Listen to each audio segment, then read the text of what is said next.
Okay, welcome to the Scuffles bake. The Scuffles are a little different. They're like, I would say a Scuffle is a mix between a croissant and a cinnamon bun.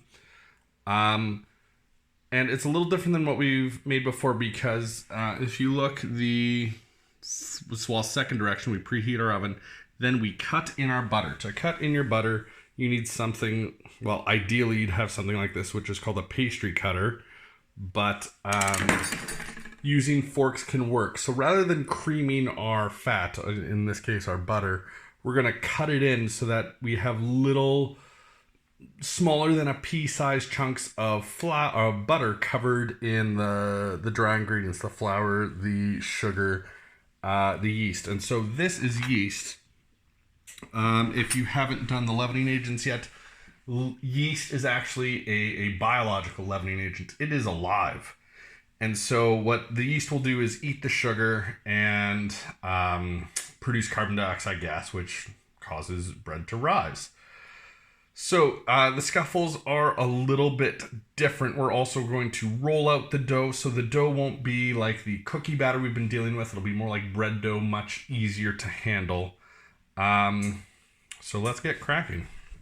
So the first direction is to put our dry ingredients in a bowl. We have our flour, sugar, yeast. So I'm just going to use my pastry cutter. Give these a little quick mix. Now, generally when you're cutting in your fat, you want it to be as cold as possible. So with butter, they ought, like some recipes talk about softened. That's not the case here. You want it to be nice and stiff. So like when you try to cut it, you gotta put it in a bit of an oomph, and you can see like it still sort of keeps its form. And you just keep cutting. So great video, I know. But if you get a knife, you can clear it off. Like as you move on and the butter gets more and more coated, it'll fall off. Yeah, so you see it's not so bad, but we have these huge chunks that we want to make pea-sized. So I'm going to do that, but there's no reason for you to watch me do the whole thing, and it'll be easier for me with two hands, so pause. All right, so quick update. You can see there's still some big chunks, but you can see how it all looks, I would say mealy, sort of for lack of a better word. You don't want it to be smooth, but you don't want the chunks quite, like even on the cutter, you can see there's some big chunks. When you cut in your fat, that's what gives it more of a flaky texture to it. So you do want some chunks of the fat, but you don't want them too big because otherwise you'll have like pockets of dryness and whatnot. So I'm going to keep going just a little bit more. All right, so that's pretty, there's still some bigger chunks, but I think that's pretty good. So now I'm going to add the milk and water, which I've combined here. Now, for the warm water, you want it to be warm, but not like boiling hot, because again, the yeast is alive. And so if we add ingredients that are too hot to it, that could kill the yeast. But the yeast wants a warmer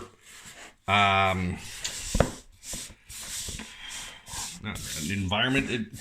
Like if you completed the food safe, you'll know that bacteria, one of the things in Fat Tom, there was that temperature. So like you want the yeast to be more in the danger zone of that 4 to 60 so that reaction can happen. So you don't want it too hot and you don't want it sort of ice cold, which is why they say warm water. All right, again, very difficult to do with one hand, so I'm gonna pause. All right, so I've started with my rubber scraper. You can see it's still not quite well-formed dough. There's the dry crumbly bits and it's still a little moist. So now comes the kneading.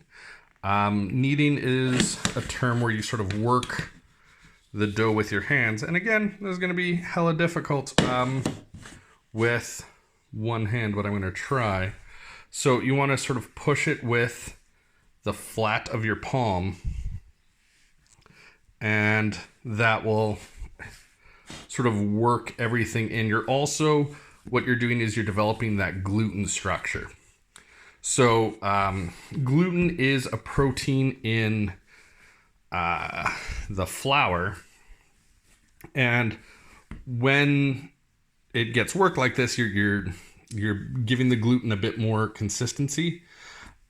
So what that does is that will give the dough a bit more springiness. It'll make it a bit stretchier. It'll make it a bit more stiffer. So when you push it, it should bounce back a bit more. It's very important to knead yeast recipes in order to trap in that carbon dioxide that's being produced. And also, you probably can't tell from me doing this, but it's still a little dry. Or pardon me, it's a little sticky. So at this point, if you just sprinkle on a bit more flour and then you just knead it through, you got a bit of a messy, floury work surface.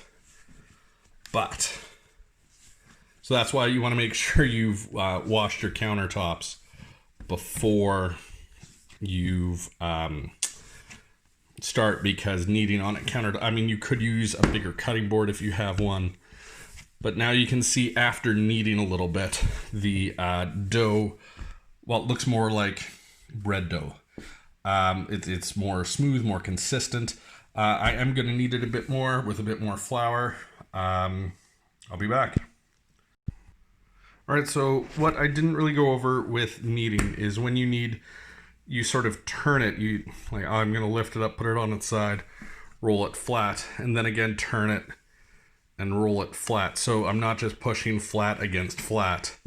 I'm moving it, and that's going to help me mix everything together, but also get it nice and smooth. So there's my dough. So now got my rolling pin, and I'm going to separate the dough into two parts and then just roll it flat, 1/8 of an inch thick.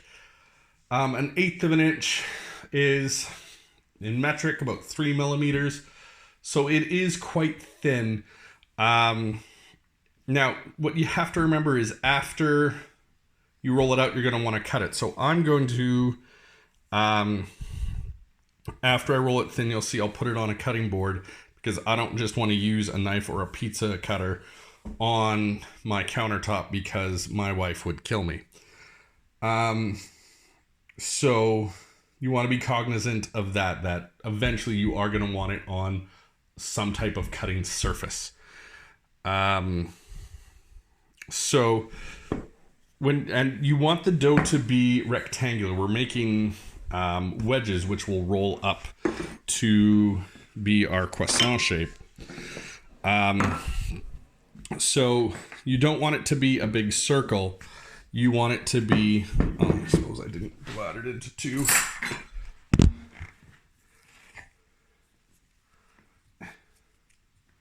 There we go. So I want it to be one big rectangle. So I'm just rolling it out like this. Now, like if you're making, say, a pizza, you want more of a circular shape when you roll it out. So you would alternate sort of the way you're rolling to stretch it in all the different ways. But in this case, I am just going to roll it out one, sort of as one long rectangle as much as I can. I do want it a bit taller, so I'll change the orientation a bit. But you can see I'm going quite thin. I'd say that's pretty good. I'm just going to make sure it's all nice and level.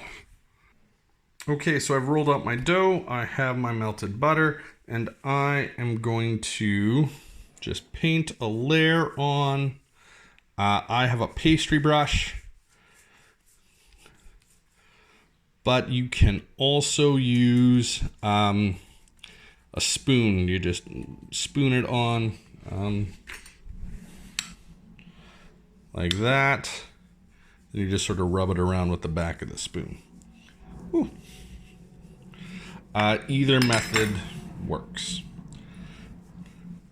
So once you feel you have a significantly good layer, so I haven't used it all, but I still have my second dough that I need to do. For the filling, it was a tablespoon and a half of cinnamon and a third of a cup of sugar. You just layer that on. So this is sort of the cinnamon roll-esque component to it.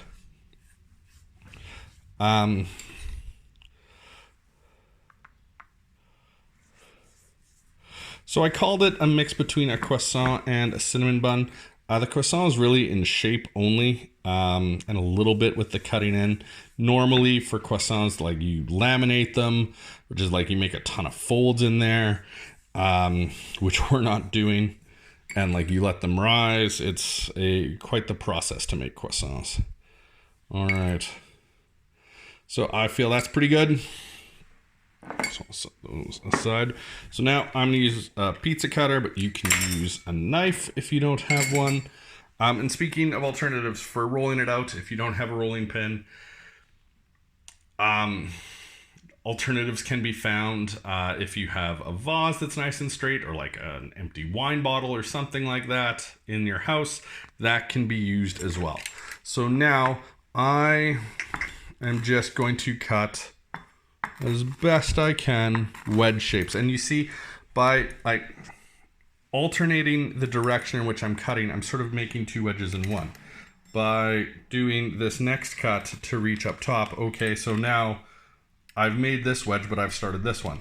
And then going up, well, now I have another wedge. And so I just alternate sort of back and forth. And now for the croissant shape.